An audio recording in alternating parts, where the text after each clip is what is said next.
भाजी किया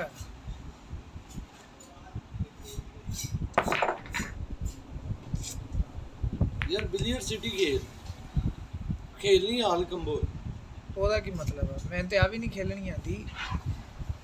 ਆ ਵੀ ਮੇਰਾ ਭਾਈ ਛੋਟਾ ਤੇ ਉਹਨੇ ਕਿਤੇ 35 ਮਿਲੀਅਨ ਸਿੱਕੇ ਇਕੱਠੇ ਕੀਤੇ ਹੋਏ ਆ। ਨਹੀਂ ਆਨਲਾਈਨ ਨਹੀਂ ਤਾਂ ਖੇਡਦਾ ਆਪਾਂ ਵੈਸੇ ਸ਼ੌਕ ਰੱਖੀ ਦਾ ਮੈਨੂੰ ਵੈਸੇ ਖੇਡਣ ਦਾ। ਉਹ ਨਾ ਉਹ ਐਵੇਂ ਮੈਨੂੰ ਇੱਕ ਦਿਨ ਬੈਠਾ ਬੈਠਾ ਕਹਿ ਉਹ ਕਹੀ ਜਾ ਰਿਹਾ ਸੀ। ਮੈਂ ਕਿਹਾ ਯਾਰ ਇੰਨੇ ਸਿੱਕੇ 35 ਮਿਲੀਅਨ ਆਖਰਕਾਰ।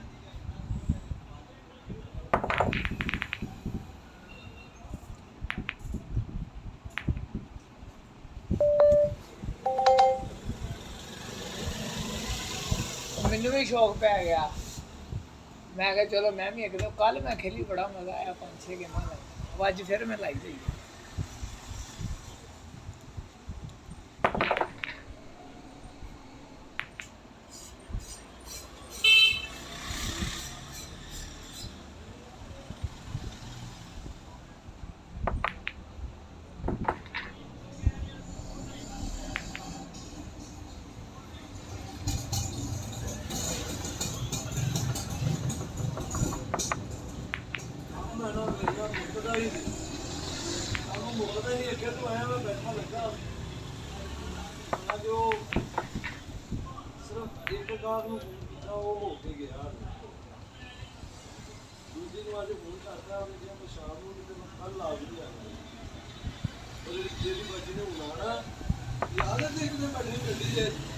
ਜਿੱਦਨ ਨਾਲੇ ਪੱਟੇ ਦੀ ਬੁੱਢੀ ਆਈ ਸੀ ਗੱਡੀ ਤੇ ਆ ਕੀ ਕੀਤਾ ਸਮਝ ਉਹ ਸਾਜੀ ਉਹਨਾਂ ਇੱਕ ਫੇਰਾ ਕੱਟਦੀ ਦਾ ਨਾ ਮਾਸ਼ਾਅੱਲਾ ਸਾਰੇ 45,000 ਦੇ ਉੱਤੇ ਜਾਂਦੇ। ਉਹ ਇੰਨਾ ਕੱਟ ਪੀਸ ਕੀ ਕਰਦੀ ਆ? ਭਾਈ ਉਹ ਪਾਉਂਦੀ ਨਹੀਂ ਸ਼ਾਬ ਆ ਉਹ ਉਹਦੀ ਨੂੰਹਾਂ ਅੱਗੋਂ ਉਹਨਾਂ ਦੇ ਬੱਚੇ ਸਭ ਨਿਸ਼ਾਨ।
ਭੱਜ ਗਿਆ